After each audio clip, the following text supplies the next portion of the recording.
This film is presented in its original uncut version. It is intended only for mature audiences. Viewer discretion advised.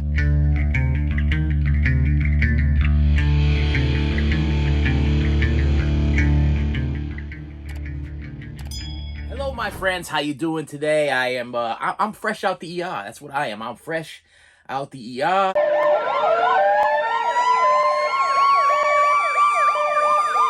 Yeah, so I got a different attire today. As you know, this is probably the first time you'll ever see me out of my Adidas attire. But yeah, I went to the hospital. Now I'm gonna let you tell you something right now. Listen, in order to get me to go to the hospital, something really has to be wrong. In this case, it was a heart problem. Okay, I had a little bit of a heart problem. I felt like somebody punched me in the chest. Okay, when I think of heart problems, I think of like everybody always says it feels like an elephant sitting on your chest. This was not the case. This does not feel like an elephant was sitting on my chest. It felt like somebody punched the center of my chest, and I was like bruised. Okay, that's what it felt like. So after laying in bed for about 3 hours, going back and forth with the wife, I woke her up. I'm like, I don't know what to do. Should I go to the hospital? Should I not go to the hospital? She's like, you having problems breathing? I'm like, yeah, I'm having problems breathing. I got pain in my chest. She's like, then you need to go be seen. I'm like, well, couldn't we make an appointment with my doctor? And she's like, if you go see your doctor's just going to tell you to go to the hospital because they don't have the machinery and stuff that they need at your doctor's. They're going to send you to the hospital. So I'm like, so once again, I'm battling, and then finally, the pain kind of got the best of me. Okay, I was like, that's it. Let's go. I said, I don't want to go alone. Can my son please come? Can you ask him if he can take the day off from school today? Come with me so I can sit there in the hospital, because this is the deal. I don't feel loved when I'm at the hospital. You know, you go to the hospital and you got doctors pinching and poking at you and everything like that. But it's nice to have a little bit of support with you. Nice to have somebody on the side of you that you feel like actually cares about you. Okay,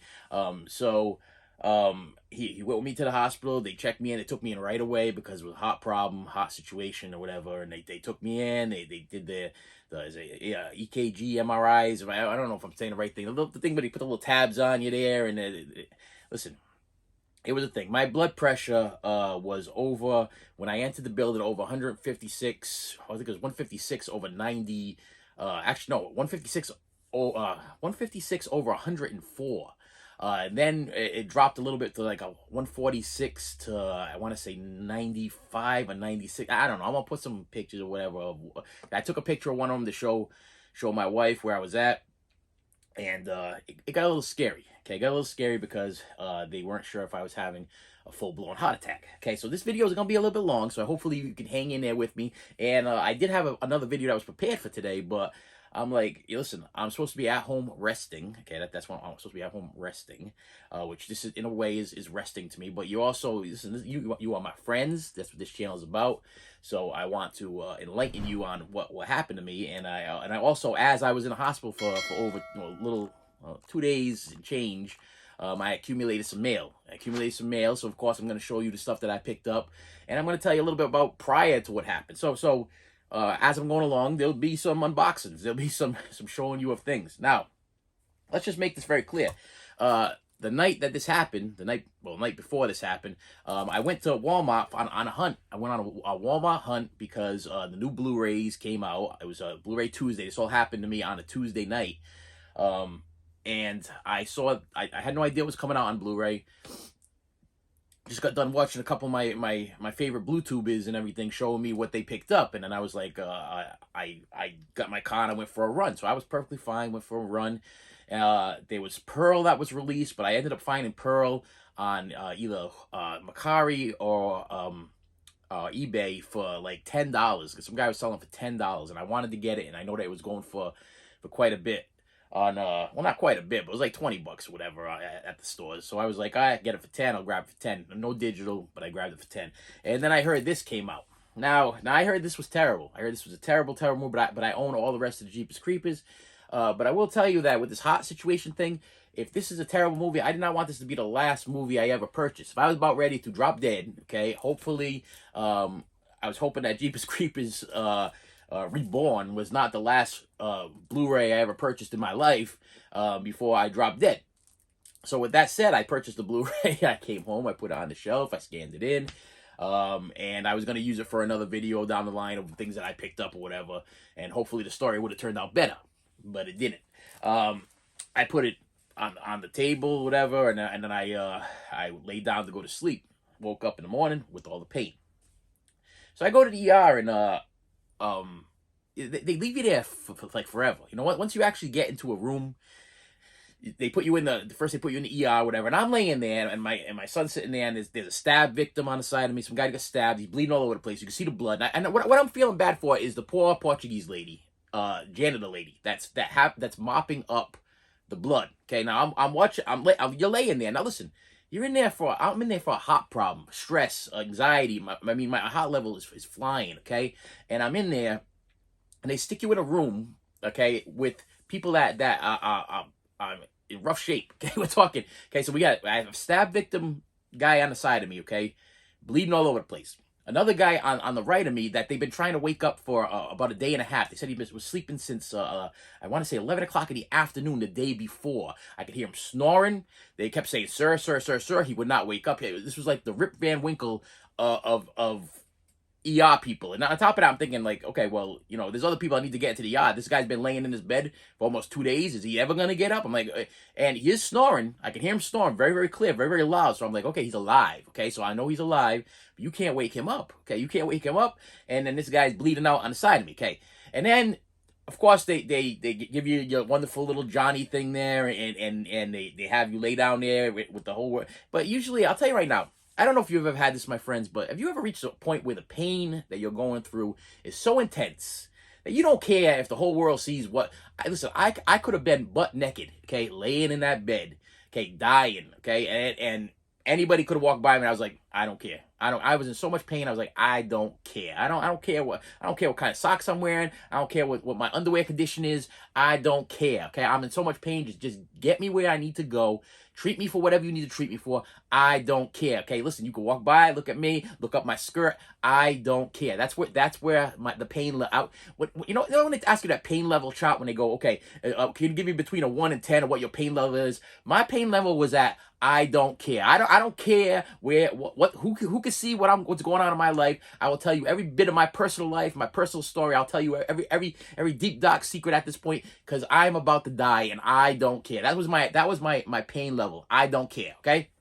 So if you've ever had this before, please comment below, because I've gone through this a couple times. I had kidney stones before, and I reached that pain level of I don't care. Okay, they put me outside in the gurney. My butt was sticking out or whatever. My wife's like, she's trying to cover me up, whatever. My whole butt sticking out, whatever. And she's trying. I'm looking at her, I'm like, I don't care. She's like, but everybody can see you. I'm like, I don't care. Okay, I'm in pain. They need to wheel me to a room because I don't care. Okay, that's where my pain level's at. I don't care. Look at my butt. I don't care. Okay, that's where I'm at. So I'm laying there and I'm listening to the stabbing victim over here. I got the Rip Van Winkle over there, and then there's this old lady across me. And of course they never shut the sliding curtain all the way. So of course everybody can see you. You can see other people coming in. So I got this old lady across from me. And I guess she just got done crapping all over the bathroom walls and floor and everything like that, because the Portuguese lady just got done cleaning up the blood. There's people waiting to go to the bathroom. And she's like, nobody can go to the bathroom right now because Lady P make a poop all over the place. I could clean up. And I'm listening to this lady, and I'm like, oh my goodness gracious. Okay, so the lady that's across from me, the old lady, she must have Alzheimer's or something. She don't know who anybody is. She don't know what's going on. People kept going in the room. She just kept screaming, "Who the hell are you? Who the hell are you?" So I'm watching this whole thing because they don't shut the curtain. I can see right straight ahead. There's this old lady, and she there. Everything's right there. Okay, and they're trying to tell her that they don't want her to use the bathroom anymore. They brought a portable commode. Okay, and that's how they presented it to her. They're like, we brought you a portable commode. Now, I guess that in older lady terminology, a commode would be very understandable. But as a young guy like me, it took me a few minutes for it to kick in that a commode is another name for a crapper or a toilet or whatever. So I'm like, okay, they brought it in a portable commode, and then they give her this thing that looked like a banana, and they tell her, okay, you're gonna put this under your underwear, and you're gonna urinate into this thing, and this is for you to pee in or whatever. So she's like, you want me to put this thing in me? And I'm looking at this thing. It's like this big banana looking funnel looking thing or whatever. And she's asking if they want her to insert, like they wanted her to insert this banana pee thing inside of her. And I'm like, But she's like, sure, you want me to put this inside of me? And they're like, no. You put it over, you pull your underwear down, you put it over you. But listen, I can hear all this. I can see all this. But you know what? I'm at that I don't care level. You know, like, I'm like, okay, you bleeding out. Okay, Rip Van Winkle, old lady peeing in a banana, trying to stick the banana internally. Listen, this is not a place for a person that's having a heart attack, or that the heart level's too high, stress levels too high, anxiety levels too high. This is not where you should be. This is not where you should be listening to all of this mess. And then another issue I have is they can't find my veins. Okay, I've been told for years that I would make a terrible drug addict. Okay, this is a quote from many phlebotomists that have tried to draw blood from me. They say I make a terrible drug addict because they can never find my veins. I don't drink enough water. Okay, so my veins are like, I guess, non-existent. So the nurse comes in. I got to set you for your IV. We got to draw blood. She draws the blood. She can't draw the blood. Then she tries to put in the IV. She can't put in the IV. She's like, I blew out your vein. I just blew out another vein. I'm like, how many veins do you have in you that you can keep blowing out my veins? I'm like, maybe you need to get somebody else down here to that knows how to find my vein, because I don't know how many more I got, and you keep saying you're blowing them out. So I mean, I'm gonna give you a quick little glance of what the heck's going on here. Look at can you see that? Okay, can you see that? Yeah. That be blowing out veins and stuff. Okay, they be blowing out my veins, and they had to go through my hand. So yeah, this mess over here is bad. Okay, that to me, that is very painful right now. It's bruising up. Yeah. So it's finally she finds my vein, sets the IV or whatever. Then they're like, we got to get you into a room. You got to be tested and everything like that. It's very important. We'll get you in there right away. We're going to admit you. I'm like, what? They're going to admit me, okay? So this doctor or wannabe doctor or doctor that's training another doctor, she comes in. She's like really, really nice, really, really calm. So because she's training somebody. She's like, my name is whatever. And this is my protege or whatever she called her, and she followed me around. I'm teaching her how to become a doctor. Okay, all right. So they're like, can you sit up so we can hear you breathe? And I'm like, okay. And I'm sitting up, and she's doing the breathing deep. Okay, I'm like, listen, lady, I can't breathe. I'm having heart attack, possibly heart attack, some kind of collapsing of my heart. Something's going wrong. I'm having problems breathing, but you want me to do deep breathe in, and you want me to breathe. That's just my heart monitor or something going off right now. And listen, anyway, so so she's like breathing deep, and then she tells the other lady, she's like, oh, you want to get in on this? I'm like, okay, like they're sharing themselves like a tuna sandwich or something like that. You want to get in on this meal? You want to get in? You got your stethoscope? You break that stethoscope out.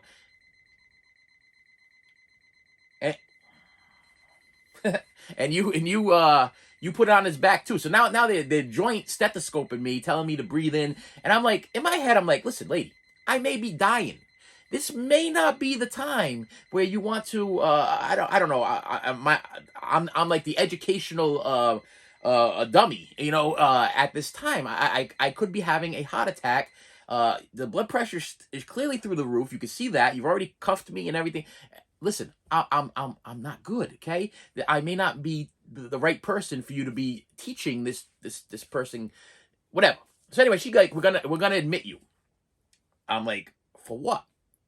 You haven't done anything. You haven't. All you've seen is my blood pressure, and you had me breathe a couple times. We're gonna admit you.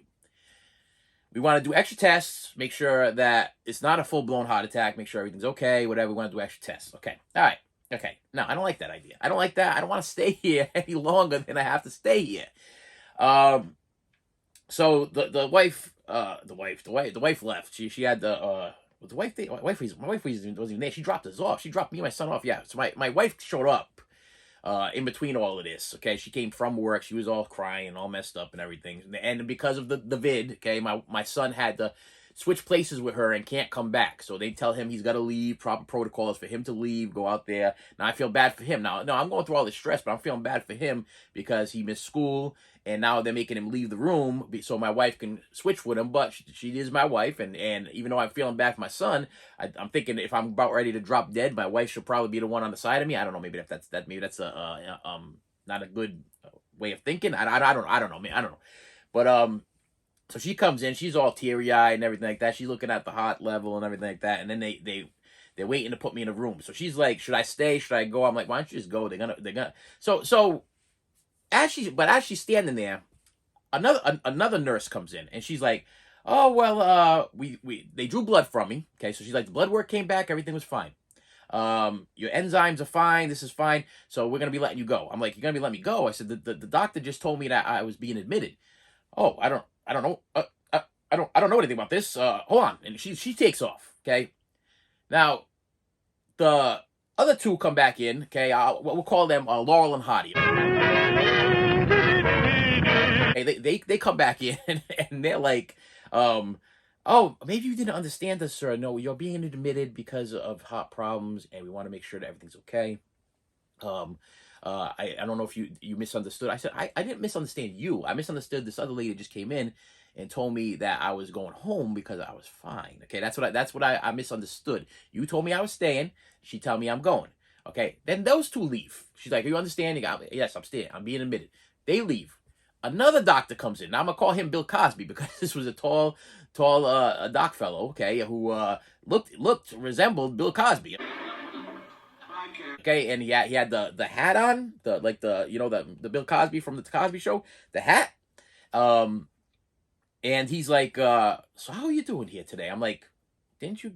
In my head, I'm thinking, didn't you get the memo from Tweedledee and Tweedledum and the other one over there that I'm having a heart problem, and then the other one's confused. She's ran out the door. I don't know what's going on with her. But you're asking me the same questions that they just did anybody communicate in this place? I mean, who are you anyway? Number one, he's like, well, I'm Doctor. Well, it looks like your enzymes are good, and this is good, and your blood level's good, and you're gonna be cleared to go. I'm like, wait a minute. How am I clear? I said the original doctor came in with a partner, told me I was staying. You're telling me I'm going. Another lady came in, told me I was going. He's like, no, he's like stuttering, and I'm like, okay, what does this mean? And he leaves, and then doctor number 4, I have 4 now, comes walking in, and this is the head of cardiology, and he's like, we need you to, you're gonna stay. Now this guy cracked me up a little bit because I needed an interpreter. Okay, I needed an interpreter to understand this guy. Now, it wasn't from he was from another country, but it's not because he was from another country.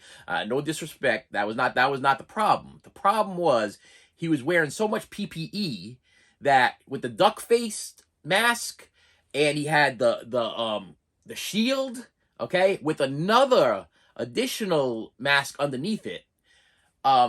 It sounded to me like this guy was talking to me through like a pillow. Okay, I could not understand a word he was saying, and it was rough. But he was like the head of cardiology. He's like, you're going up to a room. We have to have you get a CT scan of your heart. If not, then we have to take a camera and put it through your groin. It's gonna go up to your heart, and we're gonna be able to see if there's any blockage. And listen, when somebody tells you, I'm sorry. Somebody tells you they're going to stick a camera in your groin, okay? I've had this happen before with the kidney stones. We're gonna put a catheter in. We're gonna put a stint. We're gonna put a stint in you. It's gonna go into the tip of your penis, and we're gonna check out, make sure everything's good. When people tell you those things, your blood pressure don't go down. It don't go down. Your blood pressure goes up. I don't want to know. Listen, I was at the I don't care level, but when they start talking stuff like that, unless you're gonna knock me out, okay, I care. Okay, you better knock me out before you start dingling around my nuts and berries, okay? That's all I got to tell you about that, okay? Twigs and berries? Is it twigs and berries? What? The stuff, you know what I mean? Before you tell me you're going to start messing around my stuff, you better knock me out because he's like, we're going to do a local anesthesia. I'm like, you're not going to do a local nothing, okay? Because that means I'm going to be still up. That's what you're trying to tell me. You're trying to tell me I'm going to be still up if you're going to give me a local anesthesia. I need a total anesthesia. I need you to knock me the hell out. I need to be knocked out. I don't care if you hit me with a brick. If you guys don't have the money over here in this hospital, you want to go get a brick from outside, I'll have one of my family members go get you a brick to knock me out. Like Mr. T in the A-Team, if you need to punch me in the face and knock me out, I will take that over a local anesthesia. I do not want to be up and watch you fiddling around my stuff. Okay, I don't want to be up for that stuff. I can't deal with it. I can't. My mind and body, my heart can't handle it. You will kill me right there on the operation table. Okay, so He's like, oh, okay, sir, I think I'm gonna take you upstairs. I think that's what he said. 2 hours later, because I'm priority. So 2 hours later, laying in the room, finally they decide to roll me out into the corridor, okay? Because they got to make more room for more bleeding victims and old ladies that don't know where they are, peeing in bananas, and Rip Van Winkle over here. They need to make more room for these people that I guess actually have bigger problems than I do of dying of a heart attack. Finally, I get up to the room and everything like that, and all's good. But right away, the head of cardiology comes in. He's like, we need a test. We're going to have to take a test. We got to set it for first thing in the morning. I'm like, great. I'm here overnight. That's super, super. I knew I was being admitted, so I knew I was going to be here overnight. But you're going to set up for what time? First thing in the morning? That's when you set up for? Yes, first thing in the morning. Then I had the two sweetest nurses, okay, from the afternoon, overnight. They were just unbelievable. Wonderful, wonderful, wonderful, unbelievable people. They were so nice, understanding, talking to me, and I am very polite. I teach preschool. I teach politeness. That's what I do. I teach you to be polite. So I'm extremely polite. Thank you, sir. Thank you, ma'am. I appreciate you. I appreciate what you're doing for me. Thank you so much. I don't want to be any problems. I don't want to be any trouble. Thank you so. That's me. Okay, that's me in the doctor's office. She's like, can I get you some ginger ale? I'm like, oh no, thank you. I don't want you to be. I don't want to be a bother. No, you're no bother. That's my job. Oh well, if you want to get me some, would you like some ice with that ginger ale? I'm like, yeah, I could use some ice. She's like, oh, I like my ginger ale with ice. I'm like, I do too, but I didn't want to be a bother. That's me.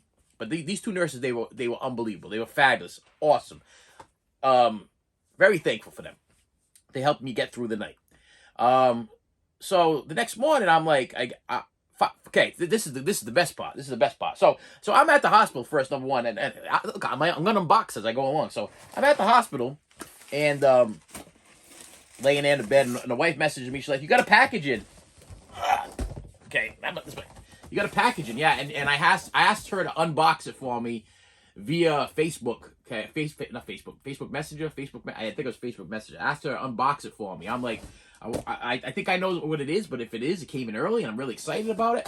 Can you unbox it for me? Maybe unboxing media while you're in the hospital with heart problems might be not a good idea, especially since I get overly excited when I get mail. Okay, when I get mail, I get excited. But I'm like, I want to know. I want to see it. I want to see what it is. So I got this box in. Hopefully I'm showing you. Yeah, okay. Yeah. I got this box in. I'm like, it can't be because it's too early. And it's got this little foam thing in there. And what this is, yeah, you're telling me, yeah, you're gonna watch me have a heart attack right here. Is the Guns N' Roses Use Your Illusion Ultimate CD Blu-ray box set. Yeah, so she's unboxing this thing for me, and I'm like, yes. I hope I get home to hear it.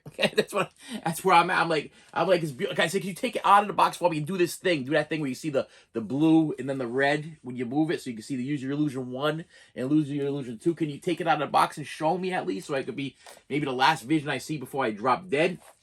And she's like, yeah. She goes, she unboxes it for me. She shows it to me, and I'm like, yeah, it's exactly what I dreamed it to be. Hopefully, I get to make it home to see. I said, did I get anything else? She goes, you did. You got a little box. You got a little box in there. And I'm like, okay, what's in the little box? So in the little box, which I already opened the little box, and I put these in the big box. Okay, so that's why I'm going to show them these.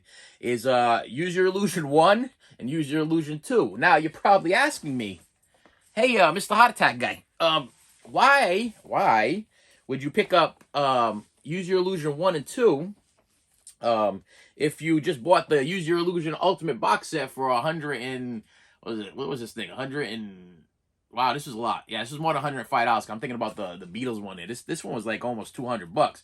So why would you spend almost $200 for this big Ultimate box set, which has Use Your Illusion 1 and Use Your Illusion 1 and Use Your Illusion 2 remastered already on it?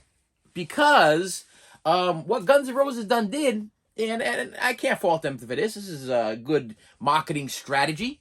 They put stuff on these single discs that's not in the box set. So even if you bought this ultimate box set that's supposed to have everything, it comes with the Blu-ray concert, it comes with the CD concert, it comes with the remastered versions of the CD. Even if you bought that big ultimate box set, you did not get this row of stuff. And this row of stuff, which is live stuff, demos, a lot of live stuff, a few demos here and there, a couple of vocal tracks, a couple of things that they set this up good. They said Guns N' Roses props for getting me to spend almost $300 on something, and then getting me to spend another $60. I think either these were $29.99 a piece or $39.99 a piece. I'm not really sure. I don't have my invoice or whatever. I'm sorry. I apologize. But yeah, you got me to spend another $60 or so on these single editions so I can get everything else, because I am a completist, and because I am a Guns N' Roses fan. I love me some Guns N' Roses. Yep, I definitely have an appetite for destruction, and that's where I was sitting in that hospital. So my wife unboxes that for me, and I'm excited about this and everything, and my heart rate's going up because, yeah, I got mail. And I'm excited.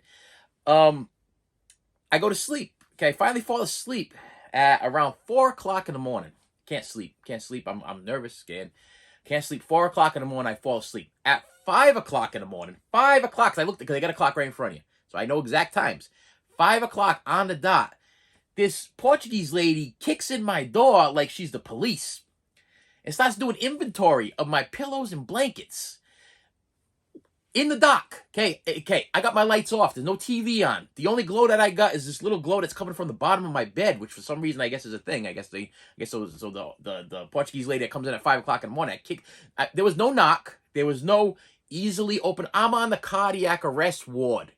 Wouldn't you think it would be a good idea for you to do a light knock or an easy open? No, not this lady. This lady busted in like she was doing a drug raid. Okay, she's standing on my bed, and now I got like the Portuguese count from Sesame Street. Okay, she's standing up. She's like one pillowcase, two blankets, one half dead guy in the bed. I'm like, are you kidding me right now? Are you listen? I just fell asleep. I'm having heart problems. You're counting my sheets and blankets? What is this place? What is the thought process, lady? And then in my head, I'm like, maybe she works part-time for the funeral home. Maybe she works part-time for the funeral home and gets some kind of kickback if she puts people into a complete cardiac arrest from scaring the hell out of them because they're half asleep and just dozed off. This lady scared the crap out of me. I mean, I kid you not. I mean, if you've been in the emergency room, you know what those big heavy doors sound like. They got like this like, it's not a knob. It's like a latching pushing thing. She slammed the sucker right open, and she came flying in that room, and then she's talking out loud. Now, even if, listen, granted, I was up. She didn't know that. It was dark. She's talking out loud. One pillowcase, two sheets. I'm like, are you kidding me? I'm like, lady. In my head, I'm like, just go away. Just go away. What the? Are you out of your mind right now? But yeah, the only thing I come up with is she gets some kind of funeral home kickback. She's just killing people left and right. She's scared. Listen, I'm a younger guy, but I feel bad for if that older lady that was peeing in the banana, she had cardiac arrest problems, and she was up there. She killed her. She's dead. Okay, she guarantees she's dead. If she did the same thing that she did to me, that lady's heart stopped as soon as that lady kicked in the door. I'm telling you, it was a real thing. So now I got this new nurse coming in. New nurse comes in the morning. Oh, I'm here. I just relieved the other nurse or whatever. I'm your new nurse. But I'm actually a third shift nurse. And the government is paying extra money for third shift nurses to work first shift. She goes, but I don't know anything about the first shift. So hopefully I'll be able to figure it out as I go along. I'm like, oh, so you're figuring out things as we go along. That's, once again, now I got the guys down there with the learning process, and I got this one figuring out things as she goes along. Okay. Do you know what time my appointment is for my CT scan of my heart? No, I don't know if you even have one scheduled. I'm like, wait. I talked to head of cardiology yesterday. They want to see me first thing in the morning. Oh, okay. I'll go check on you. Comes back about 10 minutes later. Yeah, we just put in that for that test. He never did that yesterday. I'm like, Wait, what? What do you mean he never put in for it yesterday? What are you talking about? That's the whole reason why I was here. That's why they admitted me, is to go for a CT scan first thing in the morning, because supposedly my heart was so bad that I needed to be scanned first thing in the morning. Oh, I just put in for it now. We'll be seeing you at around 3 o'clock. 3 o'clock? Lady, it's like 7 o'clock in the morning, okay? Can I eat? I haven't eaten since yesterday. Oh, no, you can't eat because you're going to be tested. Well, they were supposed to test me yesterday or whatever, and they told me I couldn't eat last night, so I didn't eat last night. Now you're telling me they took my order, which sounded fabulous, okay? They took my order. I was supposed to be having breakfast. No, you can't have your breakfast. Or I don't think you can. That's what she says. I don't think you can. I'll have to check for you. Okay. She leaves. The dietitian comes in. Another Portuguese lady, really, really nice. Oh, how are you, sir? I'm like, I'm okay. She's like, here's your breakfast. This is what you order. I'm like, thank you very much. Puts on the table, and I'm like, I don't think I can eat it though. What do you mean, kid? I'm like, what do you? That's what she said. Oh, what do you mean, kid? I'm like, the nurse just came in, told me I'm going for a CAT scan, the CT scan, or whatever, and tell me I can't eat. Oh, no, you could eat. You could eat, young man. I'm like, okay, there. Not a nurse, not a doctor, dietitian slash lunch lady. You telling me I can eat, but I'll wait, okay? But meanwhile, I'm watching my hot gauge thing go up because I can smell the eggs. Okay, I can smell the eggs. I can see the toast. Okay, I'm looking at Rice Krispies or whatever it was, and butter on the side of it. My nose, I'm a mess. Listen, so my heart rate is going up, and I'm smelling this food, and I'm hungry. Okay, I'm hungry, and I'm waiting for this lady to come back. This nurse, she don't come back. The dietitian comes back before the nurse, and she's like, "Oh, what's the matter? You don't like your food?" I'm like, "Don't like my food? I don't know if I can eat." She never came back. "Oh, hey, Gigi, you know you could eat." I'm like, I don't know I can eat. You can't tell me if I can eat because you're not a doctor or a nurse. You the lunch lady. And she's like, all right, you want me to take it away? Yes. I said, just take it away. Just take it away because what am I gonna do? To take it away. So I didn't eat. Nurse comes back in. She don't tell me. I said, can I eat? She's like, oh, I forgot to ask. I'm like, oh, you silly. You silly forgot to ask if I could eat. How many instances yesterday you silly forgot to? Okay, I get it. Okay. That's okay. That's all right. Because it's gone anyway. She took it, okay? She leaves. 2 hours later, I gotta watch what I'm doing here because I'm gonna overexert myself and get on that. 2 hours later, the dietitian lady comes back in again. Oh, I take you order for lunch or whatever. You want the chicken parmesan? And she's going through this whole thing. And I feel like I'm at like a steakhouse. I'm feeling like important. She got a pad. You want the chicken parmesan? And what can I get you to drink? You want some applesauce? You want some cranberry sauce? Cranberry drink? Applesauce? Apple juice? You want cranberry juice? What do you want, my friend? I'm like, I'll take a cranberry juice and I'll have the chicken parmesan. That sounds good. Okay, I have that for you. We'll be ready for 5 o'clock or whatever the time. Okay. No, this was lunch. I'm sorry, lunch. This was the lunch schedule. So we'll be ready for 12 o'clock. Okay. Whatever. Okay. She comes in, dietitian. She drops off the food on the table. She takes the lid off. She goes, here's your chicken parmesan. Once again, I still don't know if I can eat. She's showing me this. It's like somebody just put something in front of you that you've been wanting for your entire life. You're like, here, this is all yours. You can have it all. It's all yours, but don't touch it. Don't touch it because we're not sure if it's really all yours. Okay. So she's like, oh, I'm like, thank you. I said, but I still don't know if I can eat. She's like, oh, yeah, geez. Hey, listen, my friend, you eat your food. Hey, listen, you're gonna be here a long time. You eat your food. You eat. I'm like, okay, thank you once again. Not having any degree in anything besides being a lunch lady. No disrespect to the lunch ladies out there. Please don't attack me. But unless you went to school for heart surgery or whatever, and you could actually give me a clear understanding that I'm not going to die or mess up this test where they have to stick something in my groin, I'm still not going to eat your food. But she was very comforting, very sweet, wonderful Portuguese woman. God bless her. God bless her. Okay, sweet, wonderful Portuguese lady worried about me starving to death. Okay, rest of them care less, I guess.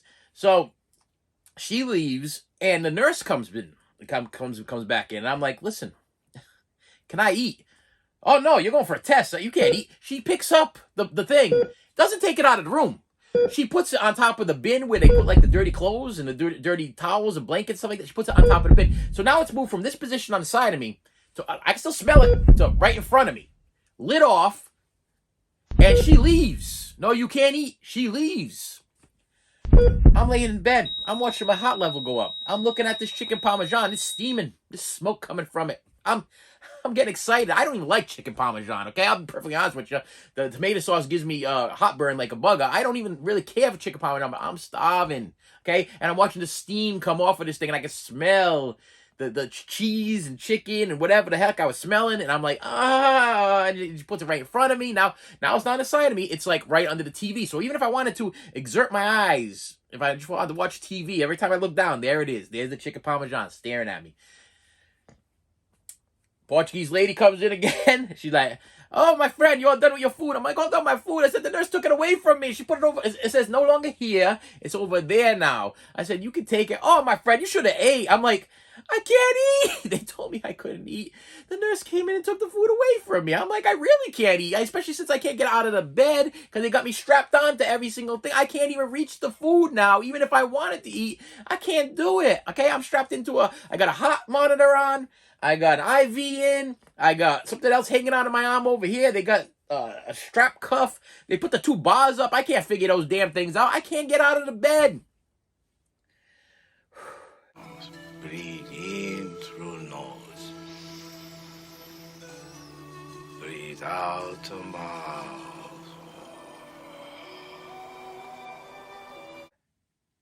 So she takes the thing. She leaves. Now, here comes time for testing. Time for testing. And they tell me, "Okay, listen, we're taking you downstairs for your CT scan. Your heart level has to be at 60 to 65 to get a good picture. We're going to inject you with some stuff that's going to slow down your heart." All right, there, reverse Motley Crue. Come on in here and kickstart in reverse my heart. Okay. Now you're not breaking. Now you're gonna slow down my heart. So instead of you get me there, you Motley Crue fans. So instead of kickstarting my heart, you're going to slow me down. Okay. All right. She injects me. 2 hours later, my heart rate still ain't going down. They're like, you have to go downstairs for your CT scan. We're still gonna send you downstairs. They're probably gonna send you back up. You're probably gonna have to go for that groin catheter stent thing because we're not gonna be able to get a good picture of your heart. I'm like, "Oh no. You're going to get a good picture of my heart because I'm going to make this happen. I don't care how I make it happen. I'm going to make it happen, even if I have to stop breathing altogether." I go downstairs to the CT scan slash cardiology, whatever it was. 2 sweetest ladies ever met in my life. God bless both of them. I really wish I could remember their names, but I want to give you a shout out anyway because I don't want to give the location of the hospital. They're probably looking for their Johnny. Nah. But anyway, so sweetest ladies I've ever met. They got me going through breathing techniques. Breathe in, breathe out. And they're talking to me softly like, think about your favorite place to be. Where's your favorite place to be? Where's your favorite place to be? I'm like, at home. That's where my favorite place to be. I don't know if other people are sitting here and they're like Disneyland, they're like Tennessee, I don't know, Niagara Falls. I don't know what they tell these ladies, but I was like, home is where I'd really like to be. That's my peaceful place. That's where my happiness lies, is at home. That's where I would like to be. So she's like, picture yourself at home. You're sitting there watching a football game. I'm like, I don't like football. I don't like sports. She's like, "You don't like sports?" She goes, "Oh, what do you mean you don't like sports?" I'm like, so now you want to get into a debate about the fact that I don't like sports. I'm like, I just don't like sports. It's not my thing. Okay, we'll leave it at that. She goes, "Okay, you need to calm down because the more you talk, the more your heart rate is elevating." I'm like, "Well, you're asking me questions."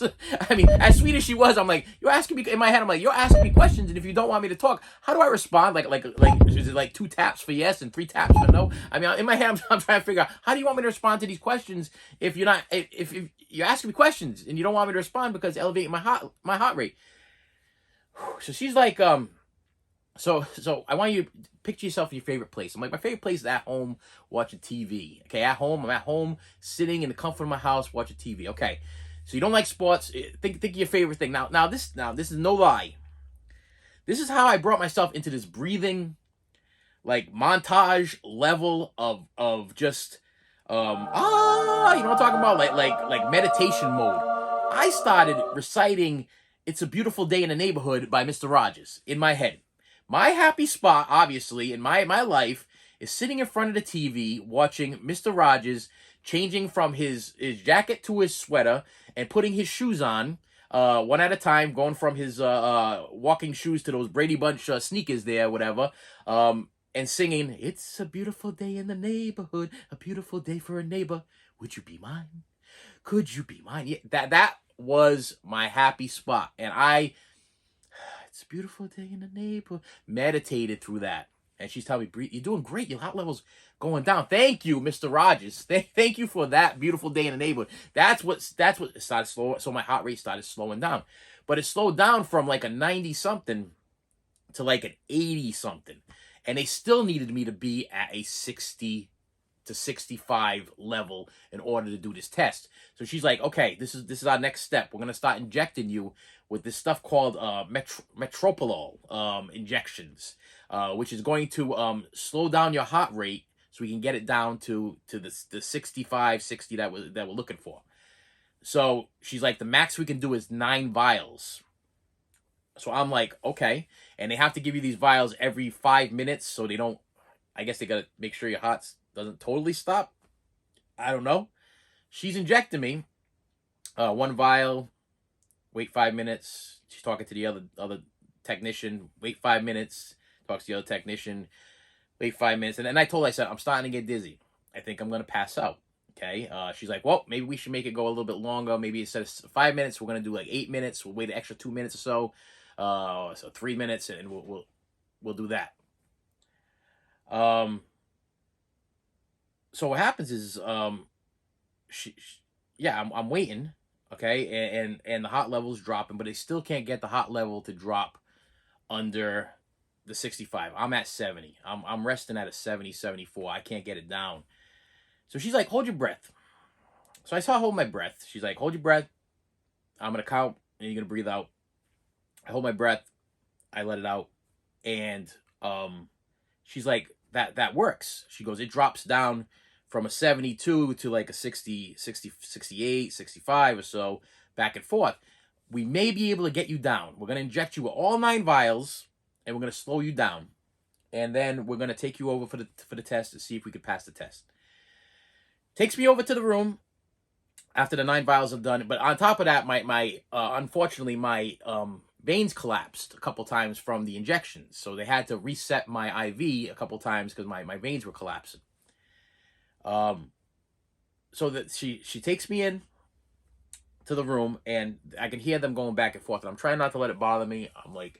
They're like, we don't know if we can do the test because he's at 80 right now. Because of course, moving me from room to room, my level went up higher. And then they were like, okay, we got this one person going in first. And I can hear the technician pleading with the other lady, like, can you let him go first? Because these drugs are going to wear off on him. And because he's a big guy, I guess that's also a factor, is that because I'm a big guy, the drugs are going to wear off on me. We need to get him in there right away. Okay. So she's like, yes, we can do that. We'll move him in there first. So she's like, I don't think we're going to be able to do it. He's at like a 90 now. He's at like a 90, and we need to get him at a 65 to 60 in order for this to work. And she's like, when he holds his breath, he could probably do it. And then she's asking me, they're like, you're going to put one hand up over here, you're going to put one hand on your chest, and then we're going to inject this dye into you, and it's going to make you feel like you just urinated all over yourself, but you didn't. It's just a warm feeling, makes you feel like you urinated all over yourself, but you didn't. I'm like, I'm at the point right now, like, even if I urinated on myself, I wouldn't have cared. Because I'm at the I don't care level. Okay, so you be cleaning up the whole area if I urinate on myself. I don't care, okay? Do what you got to do to get the test done, because I want to get it done. I will hold my breath like a famous scuba diver there, like that guy that swam across the channel there, that old man there, the guy that died there, I forgot his name. That you know the guy I'm talking about. Listen, I will hold my breath for as long as I have to hold my breath in order for this test to work. So she lays me down. She's like, okay, so this is what we're going to have to do. This is how this is going to work. The machine is going to tell you to hold your breath. I'm going to tell you to hold your breath prior to the machine telling you to hold your breath. So you're going to be holding your breath twice as long as what the normal person would have to hold their breath. I'm like, whatever you want me to do, I will do it. I can hold my breath for a long time. I felt like Creep Show. I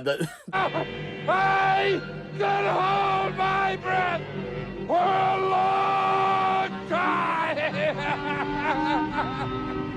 I can hold my breath for a long yeah. When they buried him up to his neck and everything on Creep Show, that's where I was at right there. I'm thinking about that guy from Creep Show there, up to his neck, buried in the sand. I'm like, I can hold my breath for a long, long time. So she's like, okay, so what's gonna happen is I'm gonna inject the dye. You're gonna feel this warm feeling. I'm gonna tell you to hold your breath prior.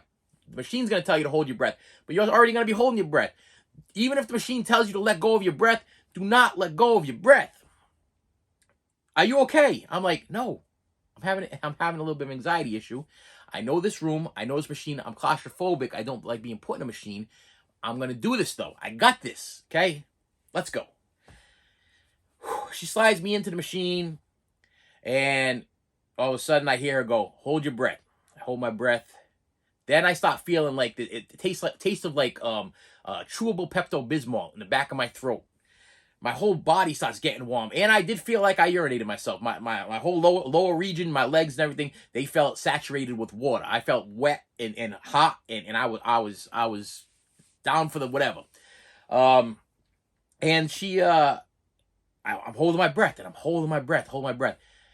Then the test is done. The machine backs me up and everything, and I could hear them cheering from behind the glass case thing there, behind the I'm not getting radiation wall. They're cheering it. They're like applauding. The lady comes in. She's like, "Listen, I stayed 2 hours after my shift today, and it was worth it just to see."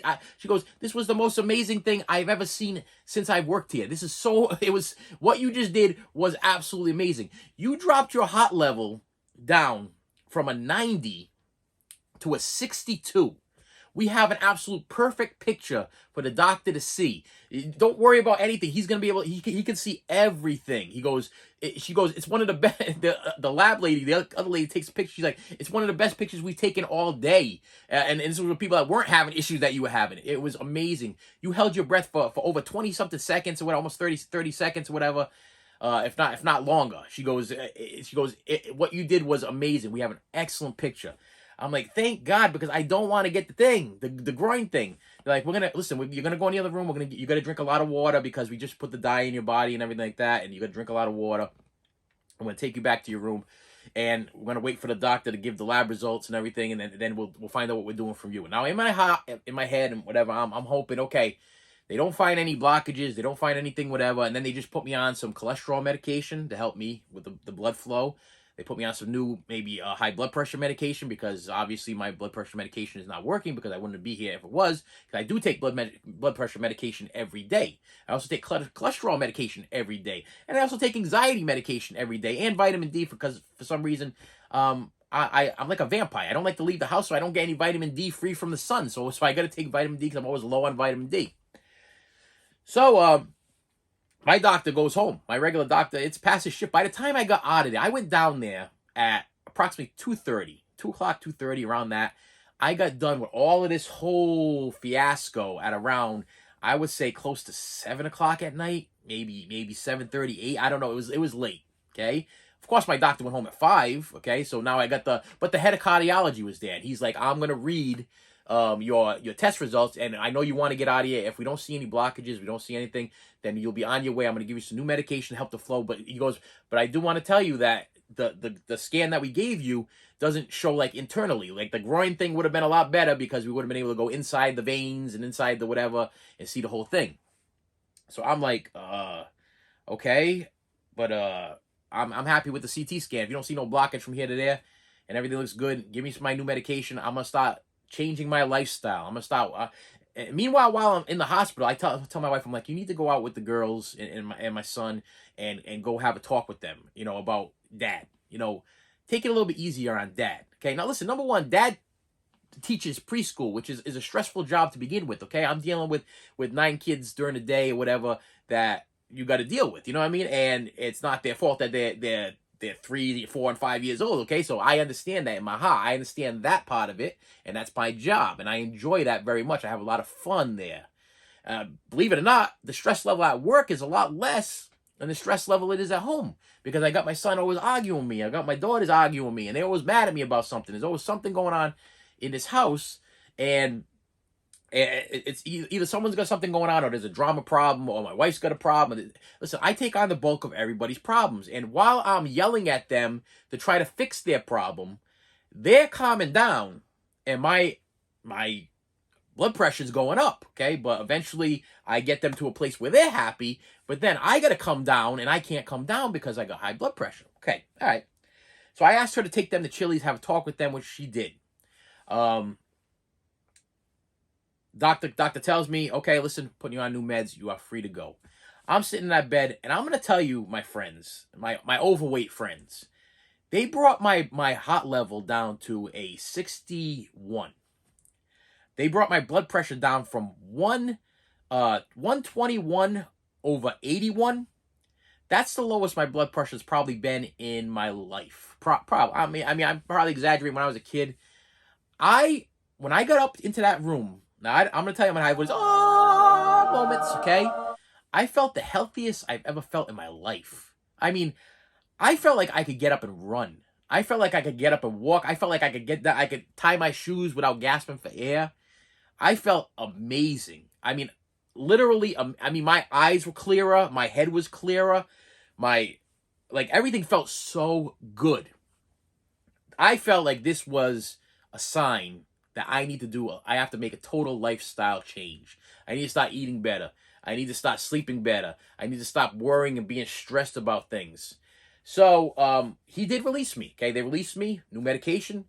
Come home. I got packages waiting for me. I'm going to unbox them in a minute. But I will tell you, this morning, I was exhausted because I had not slept in about 2 days. So I was exhausted. Last night, when I'm released, I'm at home. My son starts arguing with my wife, whatever. I put my headphones on, started listening to some Alanis Morissette. That was just a thing. I'm sorry. I was like, I was Alanis Morissette. You know what I mean? You live, you learn, you love, you learn. You know, it's like rain on your wedding day. Yes. This was really what was going on last night. I was like, listen, I'm not being selfish. I just had a major heart scare. I'm not dealing with this guy's stupidity and how he's upset about something totally stupid that makes no sense. He's arguing with my wife and I'm feeling bad for her.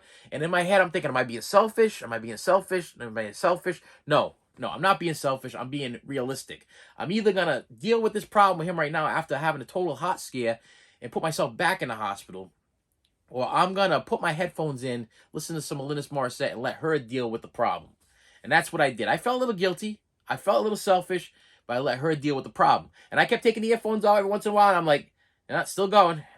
Like, rain on your wedding day. And I'm like, and I take it out. I'm like, isn't it ironic? Don't you think? And I'm like, that's where I was at last night. So then I collapse. I go to sleep. I fall asleep all night. And then I wake up this morning, and my new boss, sweet as can be. I mean, this lady is unbelievable. She was so supportive, contacted me every single day, like 2-3 times a day. Don't worry about the rest of the week. We have you covered. Go home and rest. Don't worry about anything. Your life is a priority. Your health is a priority. This lady was like amazing. I mean, I've never felt more like I've had bosses that have told me that my life is priority and my health is priority, but then they go talk bad about me behind my back. You know, like they're like, well, he's not here and he's messing up the whole thing. He's messing up the schedule, messing up this. I have to call this person in. I got to pay this extra person to come do it. Listen, I've dealt with this for years and years and years with bosses that tell me that I'm a priority, but then go talk bad about me behind my back. This was not the case. Okay, this lady was very, very sweet. The person that covered my room and took care of the kids, God bless her too. Very, very sweet. I was so happy that it was her, and I was so happy that she was the one that was watching my kids and take care of my class. Very, very grateful. But I'm laying in bed this morning. Here's my son again. He's upset because today is pajama day, and he wants to wear ladies' pajamas to school. And I guess he was assuming that my wife had some ladies' pajamas available, and I could hear them arguing. And I'm like, oh, here we go again. It's like rain on your wedding day. It's a free ride that you're already paid. It's some good advice that you just don't take. Yep, I'm there again. And I take it out, and I open my eyes, and there he is. He's in my closet, rummaging through, looking for ladies' pajamas, and arguing with my wife again. It's like rain. and then he's at the bottom of the bed, and I stick my head up, and I'm like, what are you looking for? You got deodorant? I'm like, yeah, I got deodorant. Is this my deodorant? No, it's not your deodorant. This is my deodorant.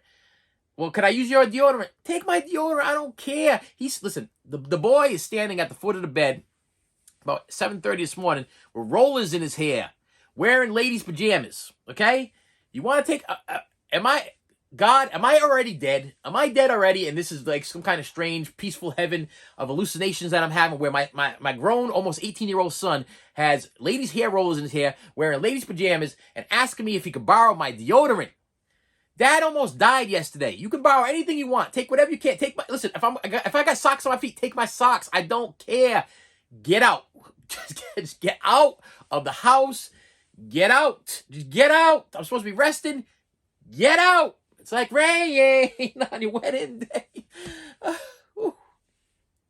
But I got some packages while I was in the old hospital there. I got one, two. I actually got another one, which was covers for my Blu-rays, which I already opened those up because as I was relaxing last night, I decided to start covering up Blu-rays and stuff.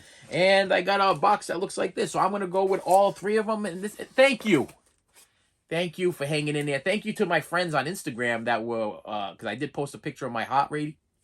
My heart meter thing there, whatever, and I said, this is where I'm at. So I don't know if there's gonna be a video on Friday because I could be dead. You know what I mean? Not that I didn't have a, not like I was editing videos while I was laying there in the bed, and I was had a video ready to post. But I'm like, if I don't make it, if I drop dead, then they ain't gonna get a video on Friday, and I don't want to let them down because I post every Monday, Wednesday, and Friday. Hit that subscribe button. Thank you very much.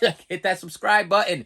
Ring that bell. This is my chance for me to plug my help me out, man. This is. You people in this channel is like one of the highlights of my life. This is my peace. This is my relaxation, believe it or not. As wild and crazy as I might get, and as nuts as this talking to you people gets, and these stories get, and me sitting here in a Johnny, you're probably questioning, well, did they give that to you? No.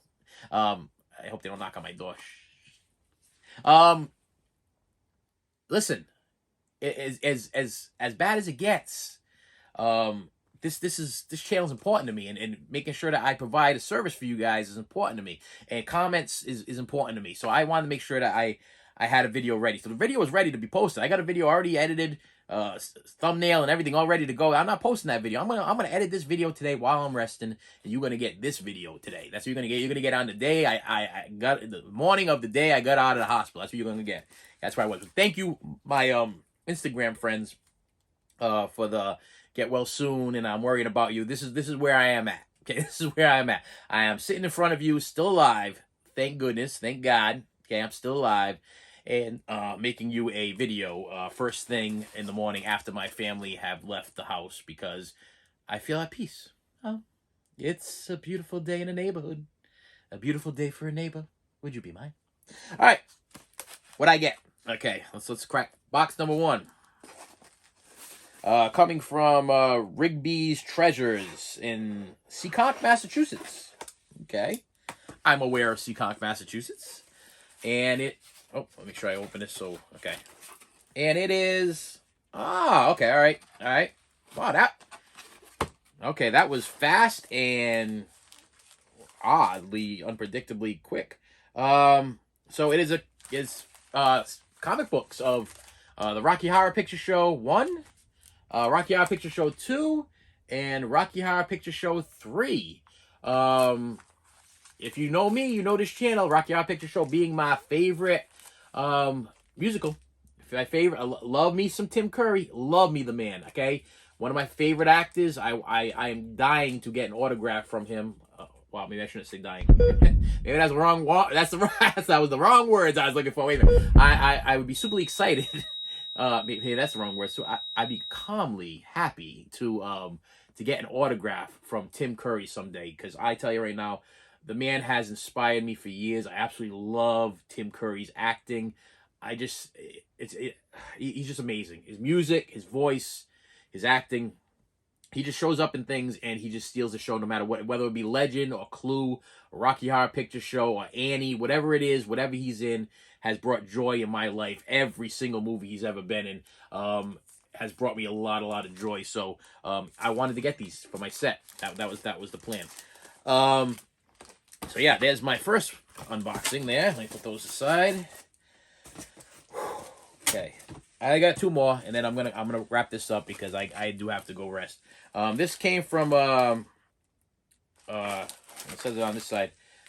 Goods Emporium. Thanks for supporting small businesses. Okay, well, thank you.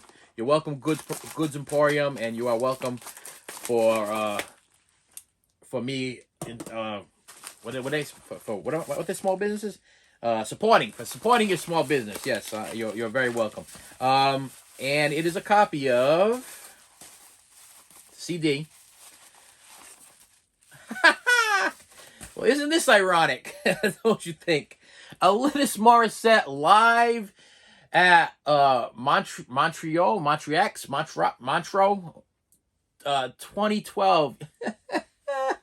That you can't be. I couldn't have wrote that any better. You just saw me unbox that. I had no idea. Now listen, I I've been collecting. I've been listening to a lot of Alanis Morissette lately, so I've been ordering a lot of Alanis Morissette CDs and videos because for some reason I saw her on Howard Stern on YouTube a couple weeks ago, and she was singing "Ironic" and another one of her songs or whatever, and it was like a cappella almost, like with acoustic guitar, and I was like, this girl got such a beautiful voice, and so for some reason the songs have been stuck in my head. I've been listening to a lot of Alanis Morissette on my iPod, and I didn't have some Alanis Morissette stuff, so I was like, I'm gonna complete my Alanis Morissette collection by buying every single thing that she possibly has, and I gotta tell you that movies and music and toys to me are absolute memories, and I will always, for the rest of my life now, compare Alanis Morissette to what just happened to me in the hospital, for what I just went through. And that's not a bad thing. She kind of helped me through my thing I went through. Her and Mr. Rogers and those lovely women over there at the hospital, and my awesomely supportive boss and the other co-teachers there. They helped me out, and my wife, I'm sorry, I should not leave my wife. My kids were very, very worried. I'll throw that out there. They were very, very worried, but when I came back, a couple of them, there was no change, you know what I mean? So it's like, all right, you might end up putting me back in the hospital, but the rest of them, very supportive. But I will always remember this to be an Alanis Morissette moment in my life. That Mr. Rogers, okay? Mr. Rogers brought me my heart level down, and Alanis helped me block out the trials and problems and tribulations and situations in my life that I can't deal with. From now on, that's gonna be my go-to. I'm gonna put my headphones on and I'm gonna listen to Ironic, okay, every time my kid starts yelling at my wife, or there's a fight that breaks out in the house, or I start feeling overly stressed, because I don't want to die, and I don't want that to become a thing there. You know, it's like because I did the plane crash day. You know the Ironic song. If you don't know it, go on your YouTube and watch the video. The videos are great too. What is this from? Good Orium Courts in Shepherdville, Kentucky, or something like that. I don't know. I can't read it. And it's one of these that I cut it open and the box still isn't open. That's super. So I got to cut it even closer. So hopefully, did I make it? Good, because I just dropped the scissors. Ah! Lastly, my friends, and the end of this video, the Alanis Morissette original album series. This is Alanis's 1, 2, 3, 4, 5 first CDs all in one box set. Why, you ask? Do you listen, Mr. Melton Movies, movie, music collector, whatever, do you not own any Alanis Morissette? I do. I own her first, well, that's not even her first album, because now that I'm a Alanis Morissette fan and listen to, I've learned that she had 2 albums before she released Jagged Little Pill, which was her big hit that had All I Really Want on it, and You Ought to Know, that one, and Perfect and Ironic and all the big hits on it. Before that, she did 2 other albums, and they were actually really, really bad. They were like poppy albums, kind of sounded a little bit more of like a Paula Abdul or a Samantha Fox, or like that kind of era, like that early first Madonna album. Very, very poppy, very, very uplifting and upbeat and everything, before she done broke up with the guy from Full House or whatever, and she got really like sad and decided to write really, really good, thoughtful, thought-provoking music. So I didn't own the other 4 albums on here. All I owned was Jagged Little Pill. I've had that since the first day it ever came out. But I wanted to get all the rest of her albums, and what better than to get it in this little compilation thing with simulated record covers as the should I do this? As the CDs. I like that kind of thing. I'm not a record collector because I don't have the room. I'm lucky I probably don't ever become a record collector, because if I do, I'd have to convert everything I got from CD and to record, and I would not want to do that. Am I gonna be able to get these things out of here? Because I don't. Is this even worthwhile? Are you guys still here? That's the question? Because I know I'm still here, and I'm very thankful for that. But yeah, I'm probably gonna open this the wrong way that I don't want to. All right, yeah. See, so I'll pull out one. So yeah, they're simulated record covers, and the CD is in here like so. And I wanted to pull out the main one, which, if you guys are all confused, yeah, this is the one. This is the one that made her absolutely famous. Jagged Little Pill has all the best songs on it that I know of until I start to dive a little bit more into the Alanis Morissette collection, and then I will be the judge of what her best works are, or is, or was, or will be. And with that said, friends, I want to thank you. Thank you once again for hanging in there. I'm going to try to edit this the best way I can and have this out for you to view today. The story was long because I went through a lot last couple of days. And if you are a loyal follower of this channel, and you are a subscriber and you watch me all the time, you may be wondering what goes on in my personal life. You might care, okay? And yeah, I do go on these random rants and tangents, and sometimes my brain, I'm getting a little older, so sometimes my brain get the Alzheimer's, and I repeat myself or say things, or, you know, listen, as you grow older, you go through things. Now, I remember when I was a kid, I'm just going to throw this out there really quick. When I was a kid, I remember older people tell me, oh, my back hurts, oh, my neck hurts, oh, my arms hurt. And as a kid, you run around, you're having a good time and everything. You're like, I don't even know what this guy's talking about. Back hurts, pain hurts, legs hurt, heart attacks. You hear about all these things when you're a kid, and you like, I don't even know what you're talking about. I don't care because I'm a kid and I'm not going through that. But as you start getting older, you go through stuff, man. You go through pains and aches. I wake up every day with aches in my legs, aches in my back, headaches. Now heart problems. Life is way too short. You gotta start enjoying yourself.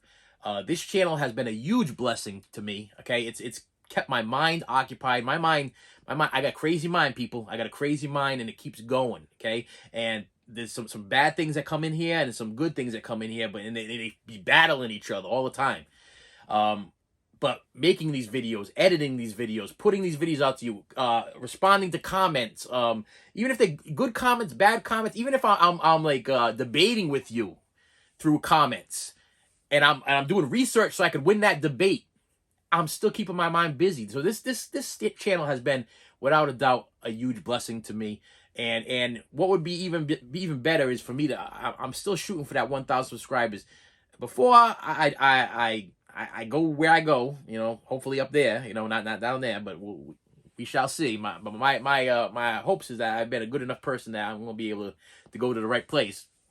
I would love to see 1,000 subscribers at least, okay, at the very least, and maybe a silver play button in my future. Hopefully 10, 20 years down the road. I'm hoping I live to be at least another 30 more years is what I'm hoping for. Because how old I am, and I know how old people are when they usually kick the bucket. But hopefully within my lifetime, I see a silver play button, and I hopefully soon I see that 1,000 subscribers. So if you could please help me out, I'd appreciate that. If you're not a subscriber, if you are, thank you so much. Thank you for caring. Thank you for your Instagram messages. Thank you for your Facebook messages. Thank you for all of that stuff. And thank you for viewing this channel on a regular basis. Whether you comment or not, you are appreciated. I see the numbers. I check the numbers every day. I know how many people are. Over 90,000 people are watching me do this. Whatever this is, over 90,000 people are watching me do it, and that gives me a lot of gratification. I have a lot of like I'm very thankful for it. Very, very thankful for it. So with that said, my friends, thank you, and I hopefully will see you later.